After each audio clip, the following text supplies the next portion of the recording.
प्रेमी सज्जनों, श्रद्धा मूर्ति देवियों और प्यारे बच्चों, सदगुरु के कुछ विचारों को लेकर के थोड़ी सी चर्चा मैं आप लोगों के बीच में करना चाहूँगा। सदगुरु कबीर साहब का एक दोहा है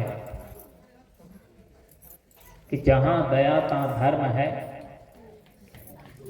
जहाँ लोभ तहाँ पाप, जहाँ क्रोध तहाँ काल है और जहाँ क्षमा तहाँ आप। सदगुरु कबीर साहब का ये बहुत प्रसिद्ध दोहा है, जिसको कबीर साहब की भाषा में साखी कहा गया है।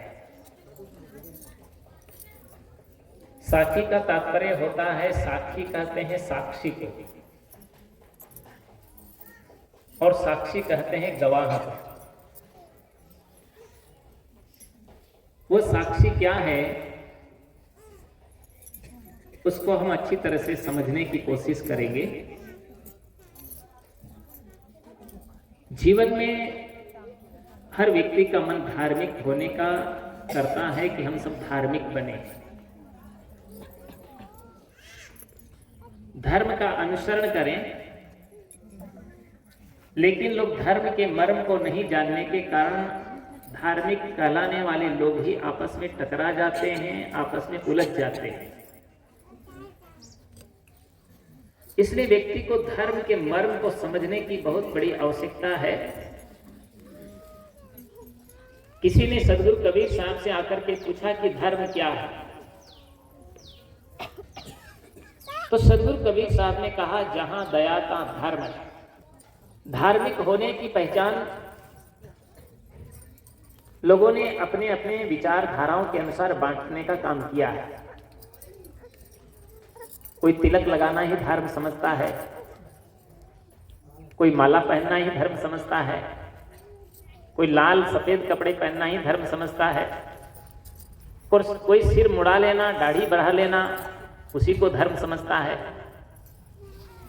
कोई हवन यज्ञ जप तप करना ही धर्म समझता है, कोई व्रत उपवास और पूजा करना ही धर्म मानता है। तमाम प्रकार के लोग जो है तो धर्म की पद्धतियों को अपना करके अपने को धार्मिक होने का प्रदर्शन करते हैं। लेकिन सदगुरु कहते हैं ये कोई धर्म नहीं है और ये कोई धार्मिकता का तरीका भी नहीं है। वह कहते हैं कि धर्म तो क्या है, धर्म तो दया है। और जिस व्यक्ति के दिल में दया होती है वही सच्चा धर्मात्मा कहलाता है। जितने भी संसार में प्राणी हैं, उन प्राणियों की रक्षा करना ही दया कहलाती है। इसलिए मन से, वचन से, कर्म से हम किसी भी प्राणियों को दुख न दें, सबकी रक्षा करें। जो व्यक्ति रक्षा करता है, दूसरे का सहयोग करता है, दूसरे की सेवा करता है, दूसरे की मदद करता है, वास्तविक में वही सच्चा भक्त भी होता है। और रक्षा कौन कर पाता है? जिसके अंदर में दया है। किसी ने कबीर साहब से आकर के पूछा था कि हमें भगवान कैसे मिलेंगे, साहेब का दीदार कैसे होगा? तो उन्होंने कहा था कि दया राख धर्म को पाले, जग से रहे उदासी, और अपना सा जीव सबको माने, ताय मिले अविनाशी। उन्होंने कहा कि अगर तुम साहेब को पाना चाहते हो या भगवान को पाना चाहते हो तो उसका बहुत सीधा सा तरीका है कि तुम दया का पालन करो। किसी भी प्राणी के प्रति जो है तो तुम पीड़ा देने का भाव न रखो। भाव कहाई पर ढालो, जित देखो पित प्राण हमारा। लेकिन कितने लोगों ने जो है तो हिंसा करना ही लोगों ने धर्म मान लिया है। मैं वहां काठमांडू में था, लोग वहां पर जो है तो बलि प्रथा अभी भी इतनी है कि वो देवी के नाम पर बकरा, मुर्गा, भैंसा की बलि दे देना ही धर्म मानते हैं। और जो है तो माला भी घुमाते हैं, पूजा भी कर लेते हैं, टीका भी लगाते हैं, और फिर भी जो है तो प्राणियों को मार के पका के खा जाते हैं। अब बताइए, उसी को लोगों ने धर्म माना। इसलिए कबीर साहब ने कहा कि जहां जीवों का वध होता है, हिंसा होती है, वो कभी धर्म नहीं हो सकता। उन्होंने दोनों को कहा, हिंदू की दया रहम तुर्कन की, दोनों घट से त्यागी, और ये हलाल वे झटका मारे, आग दोनों घर लागी। हिंदू लोगों ने दया का त्याग कर दिया है, इसीलिए तो देवी के नाम पर, भैरू के नाम पर, काली के नाम पर, जंद के नाम पर बकरा, मुर्गा, भैंसा काट करके लोग खा जाते हैं। एक वहां राजस्थान में किसी एक सेठ थे, बहुत अमीर आदमी थे। शादी उनकी जब हुई, पत्नी घर में आई, और शादी होने के पश्चात उनके कोई संतान नहीं थे। उम्र धीरे धीरे बढ़ती गई, 60 वर्ष की अवस्था हो गई, लेकिन उनके घर में कोई संतान का जन्म नहीं हुआ। जब कोई संतान नहीं हुई तो उन्होंने बहुत सारे चिकित्सकों से चिकित्सा भी कराई, तमाम सारे जो है ज्योतिषियों के पास भी उन्होंने भ्रमण किया, तमाम प्रकार के उपाय भी किए, तमाम देवी देवताओं के पास भी गए, लेकिन फिर भी कोई संतान नहीं हुई। तब किसी ने कहा, एक अमुक गांव में एक देवी का मंदिर है, अगर उस देवी के मंदिर पर जाकर के आप वहां मत्था टेकेंगे तो हो सकता है कि आपके घर में कोई संतान आ जाए। संपन्न परिवार था, वो वहां चला गया, दोनों पति पत्नी गए। तो पुजारी ने उसको समझाया कि भाई जो है ऐसे देवी खुश नहीं होती है। उनकी खोपड़ी पर जो है तो करीब करीब 25-25 किलो का मोटा सा पत्थर रख दिया, और बोला, एक पैर से जब खड़े होकर के तुम यहां देवी के सामने खड़े रहोगे तो हो सकता है देवी प्रकट हो। उसने श्रद्धा में आकर के अपने बच्चे के लालच में, दोनों पति पत्नी ने, सेठ सेठानी ने एक 25-25 किलो का मोटा पत्थर अपने सिर पर रख करके एक पैर से 1-2 घंटे तक खड़े रहे। खड़े रहने के पश्चात एक मनुष्य के शरीर में देवी आई, इधर भी कहीं कहीं आती होगी।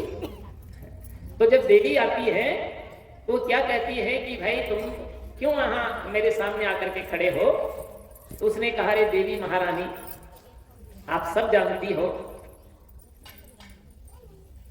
हमारे घर में धन भी है, मकान भी है, दुकान भी है, फैक्ट्री भी है, गाड़ी भी है, बाड़ी भी है, सब कुछ है, लेकिन उसको संभालने वाला कोई नहीं। इसलिए हम आपके पास आए हैं कि एक कोई सुपुत्र हमको मिल जाता तो बहुत अच्छा था।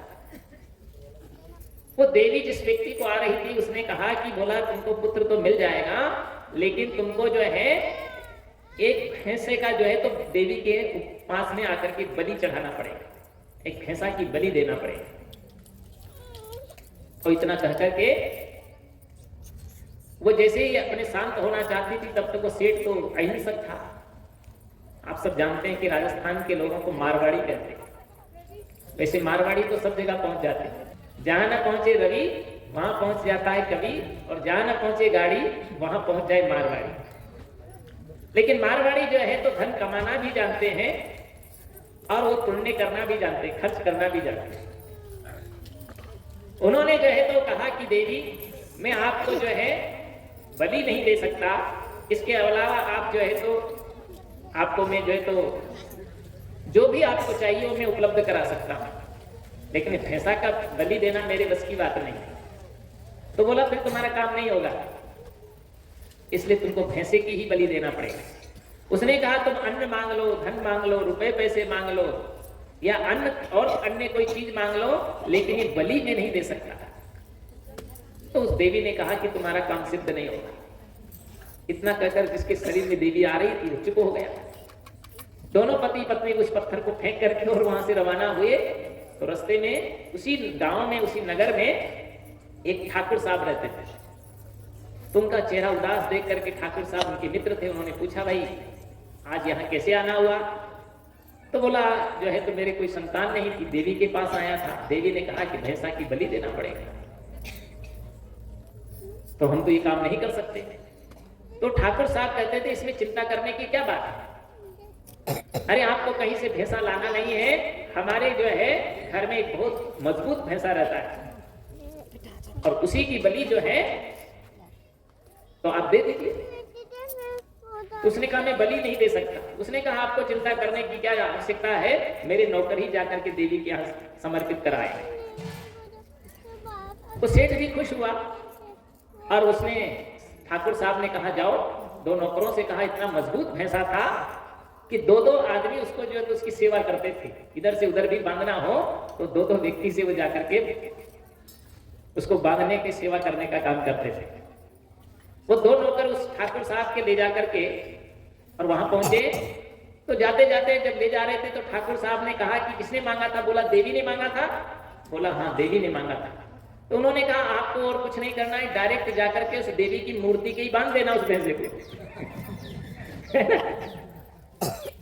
और नौकर तो जो आदेश मिल गया तो लेकर के चले गए और जाकर के जो है तो देवी का जहां मंदिर था उस मंदिर में देवी के जो है तो रस्सों से उसकी मूर्ति के बांध दिया और बांध करके एक लाठी उस भैंसे की जमाई। तो वो भैंसा तो गुस्से में आया, इतना जोश था, बलवान था कि वो जैसे ही दौड़ा तो साथ साथ में वो देवी भी उसके साथ ही चली गई। आगे आगे भैंसा, पीछे से देवी जा रही थी। तो लोगों ने कहा कि अरे देखो देखो ये कैसा भैंसा आया है, आज तो देवी को भी लेकर के जा रहा है। तो ठाकुर साहब क्या कहते हैं कि अभी तक तुम लोग बांट के खा लेते थे, आज देवी एकांत में ले जाकर के स्वयं ही खाएगी। आखिर में वो जो है देवी की मूर्ति को वो जो है तो नदी थी पास में, उस नदी में जाकर के पानी में ले गया, वो पहुंचा दिया। अब बताइए, व्यक्ति जो है तो देवी के नाम पर जो है तो हिंसात्मक काम करने के लिए उतारू हो जाता है। देवी और देवताओं को लोग समझ नहीं पाते हैं। देवी उसको कहते हैं जो हमें कुछ देती है, देवता भी उसे कहते हैं जो हमें कुछ देता है, और जो देता ही नहीं जो लेता है वो कभी देवी और देवता नहीं हो सकता है। पहली बात तो लोग देवी देवताओं का मर्म ही नहीं समझते। आपसु देवाय मनुष्याणाम देवी देवाय मनुष्याणाम बालानाम काश्लोष्टेषु बुद्धस्य आत्मनि देवता। हमारे ऋषियों ने कहा कि जो साधारण प्रकृति के लोग होते हैं वो गंगा, यमुना, सरस्वती, गंगा, गोदावरी, कावेरी इत्यादि नदियों को ही देवता मान करके उपासना करते हैं। जो विद्वान लोग होते हैं वो आकाशीय पिंडों को देवता मानते हैं। आपसु देवाय मनुष्याणाम देवी देवाय मनुष्याणाम। जो बाल बुद्धि वाले होते हैं वो मिट्टी, पत्थर, काष्ठ, लोहा, तांबा, पीतल इत्यादि की प्रतिमा को ही देवता मान करके उपासना करते हैं।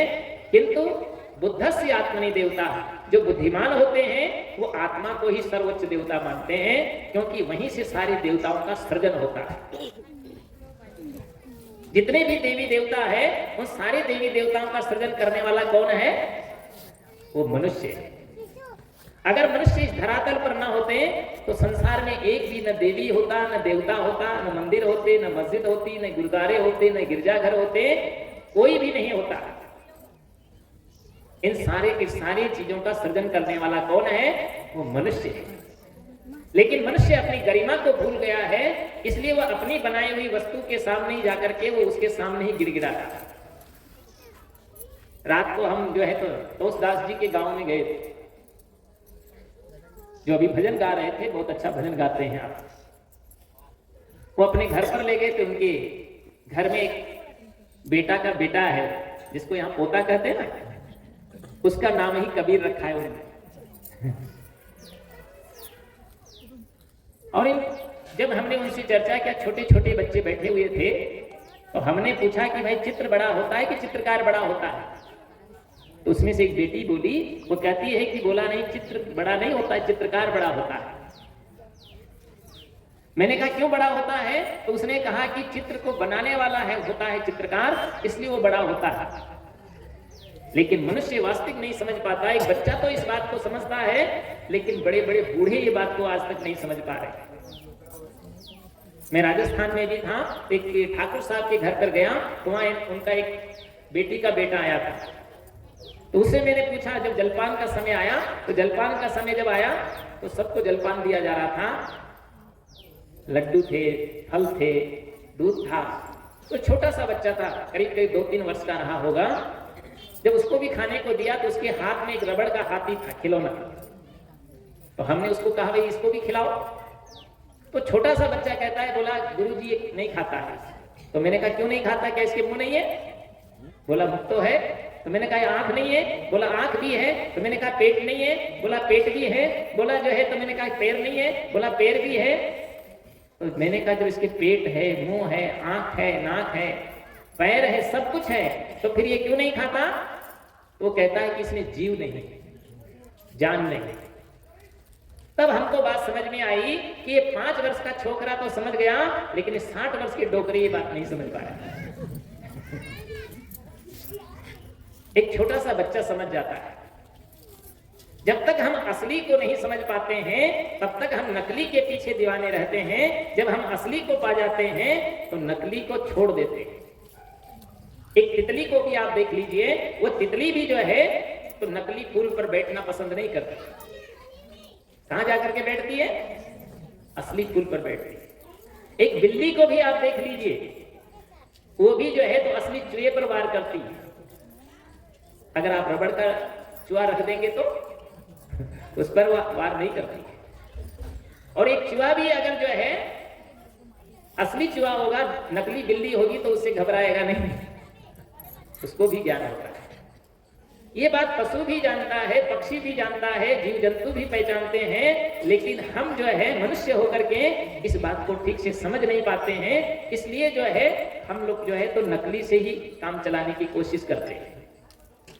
मैं तो लोगों को बारंबार कहता रहता हूं, जब चिकित्सा करानी हो तो असली डॉक्टर चाहिए, जब शिक्षा चाहिए तो असली मास्टर चाहिए, और जब दूध चाहिए तो असली गैया चाहिए। जब शिक्षा के लिए असली डॉक्टर चाहिए, चिकित्सा के लिए असली डॉक्टर चाहिए, और शिक्षा के लिए असली मास्टर चाहिए, और दूध के लिए जब असली गैया चाहिए, लेकिन आत्म शांति और आत्म कल्याण करना हो तो हम नकली भगवान से ही काम चलाना चाहते हैं। तो नकली से काम नहीं चलेगा, असली चाहिए उसके लिए। और असली देवता कहाँ है?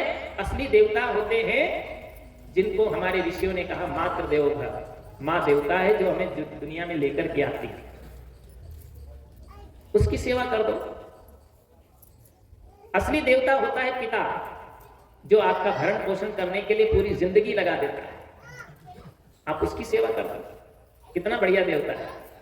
और असली देवता होते हैं गुरु, जो हमें आचार विचार और जीने का तरीका सिखा देते हैं, सदाचार की सीख देते हैं, आत्मज्ञान से अवगत करा देते हैं, और बिछड़े हुए लोगों को जोड़ने का काम करते हैं। वो गुरु भी एक जो है तो देवता होते हैं। और चौथा देवता होते हैं अतिथि देवो भव। अतिथि कहते हैं जिसकी कोई तिथि निश्चित नहीं है, और कभी आपके द्वार पर आ गया तो आप समझ लीजिए कि हमें इसने सेवा का अवसर दिया है, तो हमारा कर्तव्य हम उसकी सेवा कर दें। आपके पास जो हो उसको दे दीजिए, भूखा है तो भोजन दे दीजिए, प्यासा हो तो पानी पिला दीजिए, नंगा हो तो वस्त्र दे दीजिए, रोगी हो तो औषधि की व्यवस्था करा दीजिए, अनावश्यक चीजें उसको भी न दीजिए। नहीं तो आजकल के भिखारी भी बड़े अद्भुत होते हैं। भिखारी भी इतने चालाक हो गए हैं।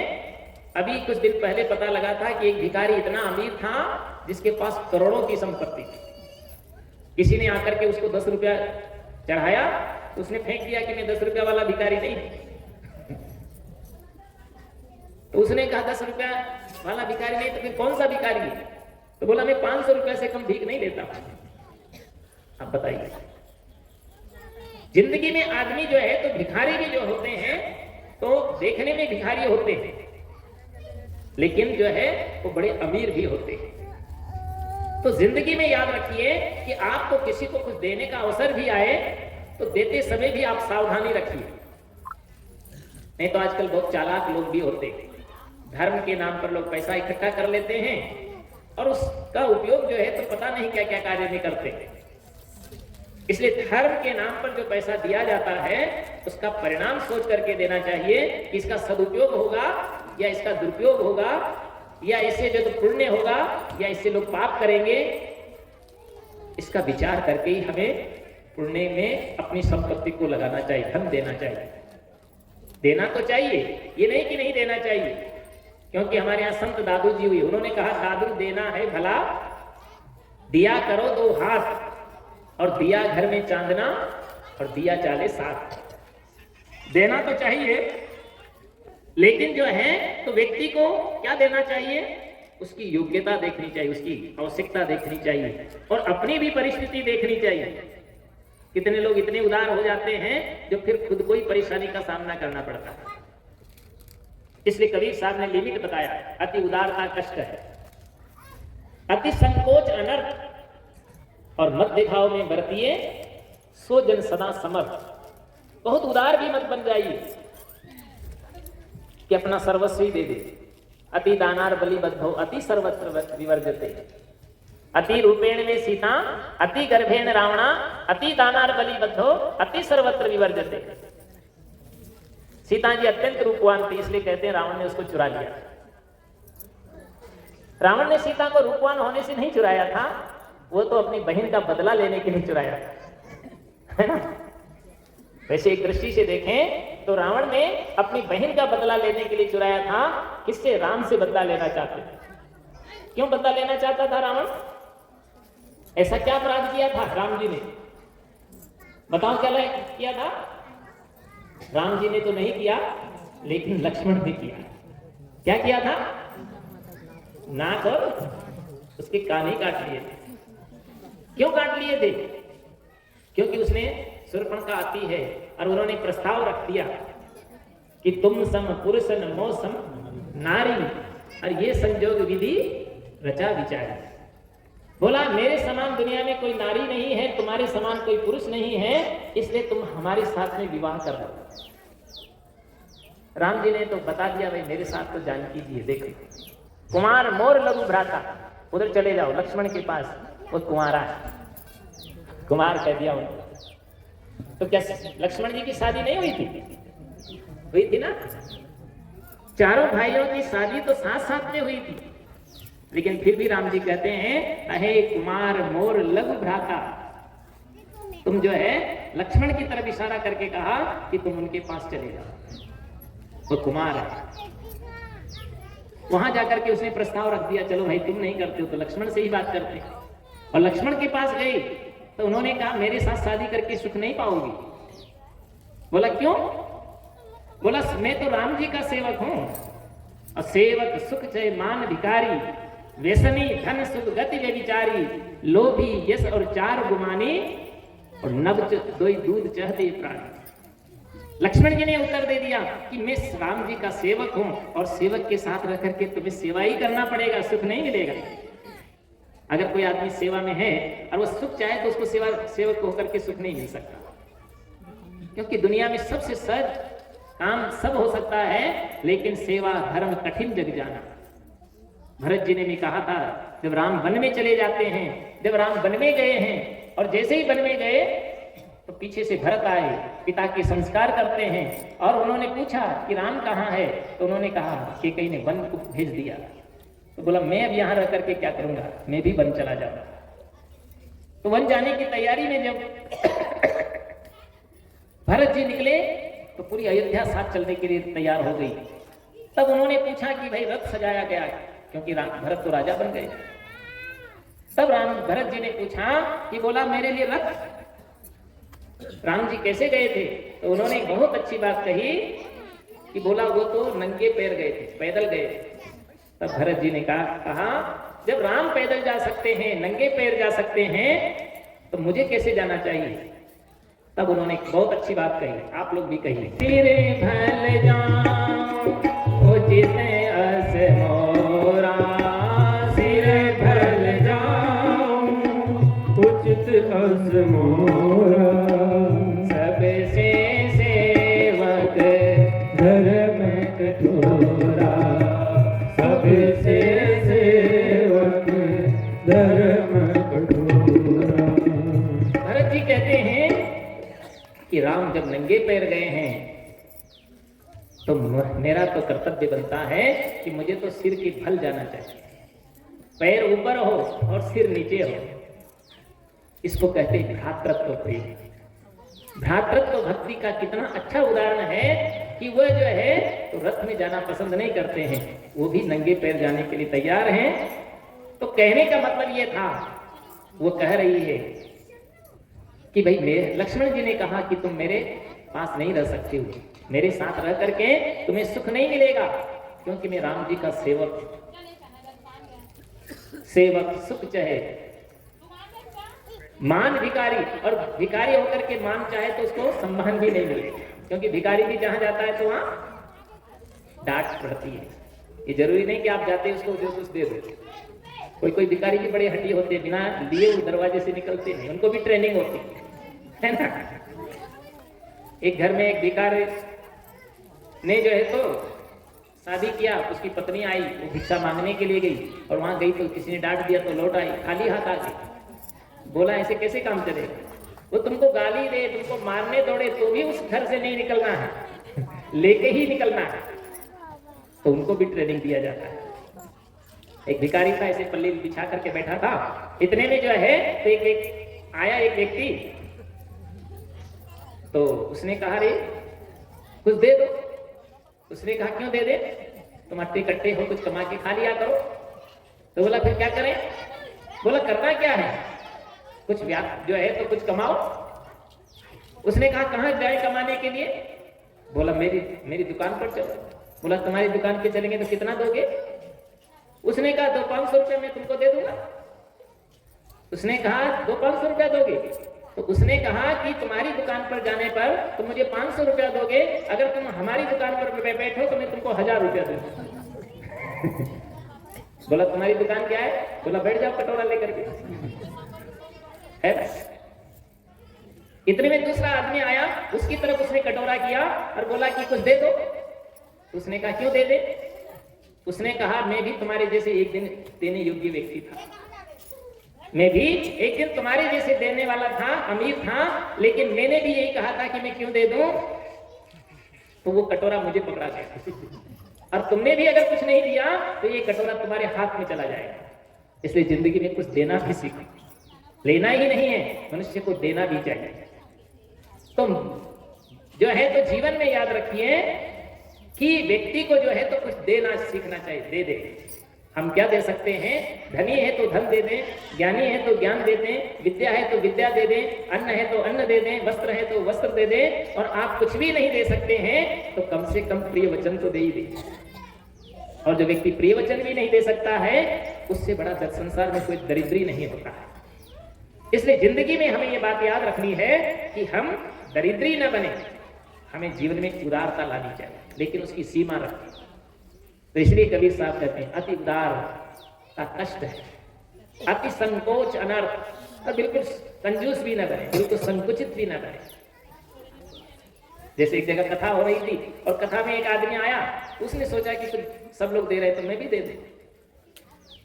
तो उसने जेब में से 10 रुपए का सिक्का निकाला और देने वाला था, वहां पहुंचा मुट्ठी लेकर के। वहां जैसे पहुंचा महात्मा के चढ़ाने लगा तो मुट्ठी में था, तो उसमें वो गीला हो गया, पसीना आ गया। तो उसने कहा, मन में सोचा कि अरे भैया तू क्यों रोता है, चलो वापस ही धर लेता है। और सिक्के को वापस ही रख लिया उसने, लेकिन वो दे नहीं पाया। कहने का तात्पर्य यह है कि जीवन में देना भी एक बहुत बहादुरी का काम होता है। परमार्थ की सोच भी बहुत कम लोगों के पास होती है। स्वार्थी कामन में दिखत बहुत चतुर सुजान, परमार्थ पथ पालन करत और बिरले कोई बुद्धिमान। परमार्थ का दृष्टिकोण भी किसी बिरले व्यक्ति के अंदर आता है। इसलिए जो है तो हम परमार्थिक दृष्टिकोण रखें। तो इसीलिए तो लक्ष्मण ने कहा था कि भाई जो है तुम हमारे साथ में सुख नहीं पाओगे, उसको लौटाने की कोशिश किया। तो पहला कहा सेवक सुख चाहे मान भिखारी, सेवक होकर के सुख नहीं मिल सकता है, भिखारी होकर के सम्मान नहीं पा सकता है। लोभी यश और चार गुमान, सेवक सुख चाहे मान भिखारी, व्यसनी धन सुख गति वे विचारी। और जीवन में वो अगली बात कहते हैं व्यसनी नहीं बनना, व्यसन की आदत न डाले, कोई प्रकार की नशा की प्रवृत्ति अपने जीवन में न लाए। गांजा, भांग, बीड़ी, सिगरेट, तंबाकू, गुटखा, शराब, मांस, अंडे, ये सब कोई चीज खाने की आदत न बनाए। अगर किसी की आदत कुसंगवश बन भी गई हो तो व्यक्ति को छोड़ देना चाहिए। क्योंकि ये हमारा आहार नहीं, ये हमारा खान पान नहीं, ये हमारी संस्कृति नहीं, ये हमारी सभ्यता नहीं, ये हमारे संस्कार नहीं है। इसलिए अगर कहीं गलती से हम चुंगल में आ भी गए हों तो उसे परित्याग कर देना चाहिए, और जो उसे त्याग कर देता तो सुखी हो जाता है। और नहीं तो क्या होता है, व्यसनी धन, जिसको ज्यादा व्यसन प्रौढ़ लग जाता है उसका धन चला जाता है, धन भी नष्ट हो जाता है। शुभ गति व्यभिचारी, जो व्यभिचारी वो शुभ गति चाहे तो उसको शुभ गति नहीं मिल सकती। लोभी यश, और जो लोभी आदमी वो यश चाहे तो उसको यश भी नहीं मिल सकता। क्यों नहीं मिल सकता? यश कब मिलता है? जब आदमी उदार होता है, कुछ पारमार्थिक काम करता है तो दुनिया में नहीं रह जाता है तो भी लोग उसको याद किया करते हैं। एक आपने नाम सुना होगा ईश्वर चंद्र जी का। वो जो है तो उस जमाने में बहुत अच्छे ज्ञानी थे। संजोग ऐसा हुआ कि वो एक बार मेले में जा रहे थे, अपनी माँ से पैसा मांगा और कहा माँ मैं मेला देखने जाना चाहता हूँ। तो बोला मेला देखने जाना चाहते हैं तो क्या चाहिए? बोला माँ पैसा मिल जाता तो बढ़िया। माँ के पास ज्यादा पैसा तो नहीं था, फिर भी उसने दिया। तो जाते जाते उसने पूछा कि माँ आपके लिए क्या लाऊं? उसने कहा बेटा मेरे लिए तो और कुछ नहीं चाहिए, मेले में 3 चीजें चाहिए। एक तो हमारे गांव में जो है तो विद्यालय नहीं है, तो विद्यालय बनवा देना। दूसरा, हमारे यहाँ बच्चों के लिए गांववासी कहीं रोगी हो जाते हैं, अस्वस्थ हो जाते हैं तो चिकित्सा कराने की कोई व्यवस्था नहीं है, इसलिए वहां जो है तो एक चिकित्सालय बनवा देना, एक विद्यालय बना देना और दूसरा चिकित्सालय बना देना, और तीसरा जो है गायों के लिए जो है तो सेवा का केंद्र बना देना। ये 3 काम कर देना। ये 3 आभूषण चाहिए मुझे, और कुछ नहीं चाहिए। उन्होंने सोचा कि माँ ने अपने लिए कुछ नहीं मांगा। कोई भी जाता है तो कोई सोने का हार मांगते हैं, कोई नाक का मांगते हैं, कोई कान का मांगती है, कोई पैरों का मांगती है, लेकिन ये कुछ नहीं कहती। ये तो कह रही थी विद्यालय बना देना, चिकित्सालय बना देना, गौशाला बना देना, बस यही चाहिए। और उस बेटे ने मेहनत करके, पुरुषार्थ करके और विद्या अध्ययन करके उस माँ के सपनों को साकार किया और उसने अपने गांव में विद्यालय बनाया, चिकित्सालय बनाया, और वो आज भी उसके नाम पर जिंदा है। तो कुछ बेटे ऐसे होते हैं जो अद्भुत होते हैं, जो अपने माता पिता का सपना साकार करते हैं। देखो जैसे ये रेवा राम जी हैं, इनके पिताश्री जो है तो संत हो गए थे, सुना है, मैंने तो नहीं देखा, लेकिन उन्होंने जो है तो घर में रह करके भी वो सब कलाओं में निपुण थे। वो सिलाई में भी निपुण थे, वो बढ़ई का काम भी कर लेते थे, वो अन्य कार्य में भी वो बड़े निपुण थे। परिवार को भी अच्छा चलाने के लिए वो बच्चों में भी अच्छा संस्कार दे गए, और उसी संस्कार का प्रतिफल है कि आज यहाँ पर उनके नाम पर ये सत्संग हो रहा है, हर वर्ष होता है। भाई धन तो सब छोड़ जाते हैं, परिवार भी सब छोड़ जाते हैं, लेकिन सबसे बड़ी पूंजी क्या है? वो संस्कार कोई अपने बच्चों में छोड़ के जाते हैं, तो वो हमेशा अपने माँ बाप का नाम जीवंत रखते हैं। और बच्चों को भी चाहिए कि हम जो है तो क्या करते हैं, माता पिता का धन ले लेते, जमीन ले लेते, उसके लिए तो खूब लड़ते हैं लोग। उनको धन चाहिए, जमीन चाहिए, मकान चाहिए, जो भी घर में एक एक सुई होती है, सुई धागा को भी बांटने की कोशिश में रहते हैं।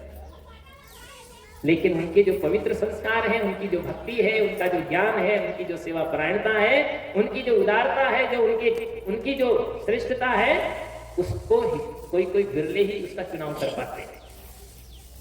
इसलिए जीवन में याद रखिए कि हम संपत्ति लेने के साथ साथ उनकी सद्बुद्धि को भी लेना चाहिए, उनके पवित्र विचारों को भी लेना चाहिए। तो उन पवित्र विचारों का ही फल है कि जो आज यहाँ पर ये सत्संग होता है। हर साल ये सत्संग कराते हैं, साल में एक बार। उनका नाम क्या था? उपराम, शायद नाम उपराम। और जब संसार से उपराम हुए तो संसार से जब संत हो गए तो भी उन्होंने जो है खेरागढ़ क्षेत्र में बहुत प्रचार प्रसार किया। नहीं तो कितने कितने साधु हो जाते हैं, अपना खा लेते हैं और सो जाते हैं। साधु होकर के भी जो है साधुओं का भी एक धंधा हो गया। कोई साधु तो होते हैं एक दिन में 4 जगह चक्कर लगाते हैं, क्योंकि उनको चाहिए, पैसा चाहिए, तो यहाँ भी पूजा लेगा, दूसरी जगह भी पूजा लेगा, तीसरी जगह भी जाके पूजा लेगा। उनको ज्ञान से, ध्यान से, साधना से, संयम से, नियम से कोई लेना देना नहीं होता। केवल उनका मतलब होता है कि किसी भी प्रकार से हमारी जेब में पैसा आना चाहिए, हमारी झोली भरनी चाहिए। लेकिन हम जानते हैं कि सबको यही उपदेश देते हैं कि एक दिन तो झोली यहीं पड़ी रह जाएगी, कमंडल यहीं पड़ा रह जाएगा, मठ मंदिर भी यहीं पड़े रह जाएंगे। लेकिन लोग जो है तो नहीं समझ पाते हैं, इसलिए भटकते रहते हैं। इसलिए जीवन में संयम भी रखिए, नियम भी रखिए, साधना भी आपकी होनी चाहिए। और साधना करोगे तभी तुम्हारा त्याग करने का सच्चा फल मिल पाएगा, और नहीं तो त्याग करने का कोई महत्व ही नहीं। इसलिए तुलसी जी ने भी कहा, त्याग को भूषण शांति पद। तुलसी जी से किसी ने पूछा था शांति कैसे मिलेगी, तो उन्होंने कहा त्याग का आभूषण है शांति। रेन को भूषण इंदु है, दिवस को भूषण भान, और दास का भूषण भक्ति है, भक्ति का भूषण ज्ञान, ज्ञान का भूषण ध्यान है, ध्यान का भूषण त्याग, और त्याग का भूषण शांति पद। तुलसी अमल अदा। रायन कहते हैं रात्रि, रात्रि का आभूषण क्या है? चंद्रमा। चंद्रमा नहीं है तो रात्रि की कोई शोभा नहीं। दिन का आभूषण सूर्य है, अगर सूर्य नहीं तो दिन की कोई शोभा नहीं। दास है तो उसका आभूषण भक्ति है, अगर कोई सेवक है, भक्त है और भक्ति करना भी नहीं जानता है तो उसकी भी कोई शोभा नहीं। और भक्ति का आभूषण क्या है? वो ज्ञान है। अगर वो भक्ति करता है और उसके जीवन में ज्ञान नहीं है तो उसकी भी कोई शोभा नहीं। और ज्ञान का आभूषण ध्यान है, उस ज्ञान को अपने जीवन में उतारना, उसका ध्यान करना, और साथ साथ उसको अपने जीवन में धारण करना। और ध्यान का आभूषण क्या है? त्याग। और त्याग का आभूषण है शांति। अगर आप त्याग करेंगे तो आपके जीवन में शांति निश्चित आएगी। इसलिए जीवन में हमें संसार से उपराम हो गए हैं, त्याग किया है तो हमें त्याग की भावना बरकरार रखनी चाहिए, तब तो साधु है। और जो साधना करता है उसी को तो साधु कहा है कबीर साहब। इसलिए कबीर साहब बार बार कहते हैं, कहत कबीर सुनो भाई, साधु नहीं कहते हैं, वो साधो कहते हैं, है ना। जल्दी से साधु भी कहीं कहीं कहा उन्होंने, लेकिन ज्यादातर उन्होंने कहत कबीर सुनो भाई साधु। दुनिया में किसी को कबीर साहब की अन्य बातें याद हो या ना हो, लेकिन ये पंक्ति जरूर याद लोग करते हैं, कहत कबीर सुनो भाई, मेरी बात को सुनो और उसकी साधना करो। जो साधना करता है वही तो साधक है, वही तो साधु है। साध साध सभी बड़े, अपनी अपनी ठोर, सत्य विवेकी पारखी ते माथे के मोर। साधु तो समाज में तमाम है और अपनी अपनी जगह पर सब बड़े हैं, कोई छोटा नहीं। छोटे बड़े के चक्कर में ही सब विवाद होता है। छोटे बड़े के चक्कर में एक मंच पर जल्दी से साधु साधु आ नहीं पाते, है नहीं? ये भी एक साधुओं में बीमारी कि भाई कौन बड़ा है कौन छोटा है। तो साध साध सभी बड़े। कबीर साहब कहते हैं अपनी अपनी ठोर, अपनी अपनी जगह पर सब साधु बड़े, लेकिन संत विवेकी पारखी, जो विवेकवान हो, रहनी संपन्न हो, कर्तव्यनिष्ठ हो, और जिनका जीवन समाज के लिए दर्पण की तरह है, ऐसे जो संत हैं वो सबके सिरमौर होते हैं। और ऐसे संत के दीदार होना, ऐसे संत के दर्शन पाना, ऐसे संत की वाणी सुन लेना, और उस पर चल करके हर कोई साधक अपना आत्मकल्याण कर सकता है। तो इसलिए जो है तो हमारा जीवन साधना परायण होना चाहिए। हर साधक, हर साधिका, हर नर, हर नारी को चाहिए कि हम अपने जीवन को साध करके चलें, संयमित जीवन बनाएं। और जिसका संयमित जीवन होता है उसका जीवन स्वस्थ भी होता है और उसका जीवन मस्त भी होता है।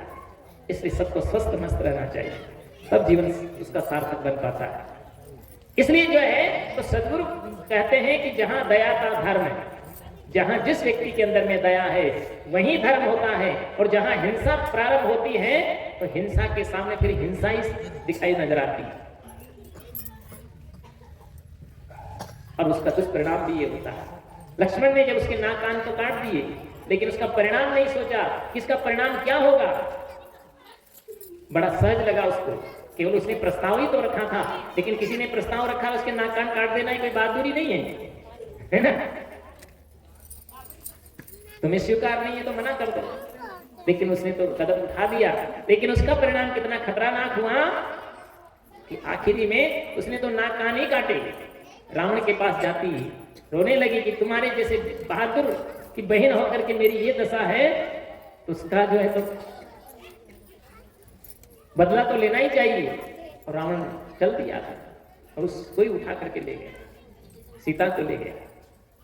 और उसके पीछे कितनी हिंसा हो गई, कितने राक्षस मारे गए, कितने जो है तो भालू बांदरों की मृत्यु हो गई। एक छोटी सी हिंसा के परिणाम में हजारों लोगों का विनाश हो गया। इसलिए कबीर साहब कहते हैं हिंसा का कदम कभी मत उठाइए, किसी को मारने का काम मत करिए, उसकी रक्षा करने का काम करिए। और रक्षा करना ही सबसे बड़ा धर्म है। इसलिए कहा जहां दया तहां धर्म है।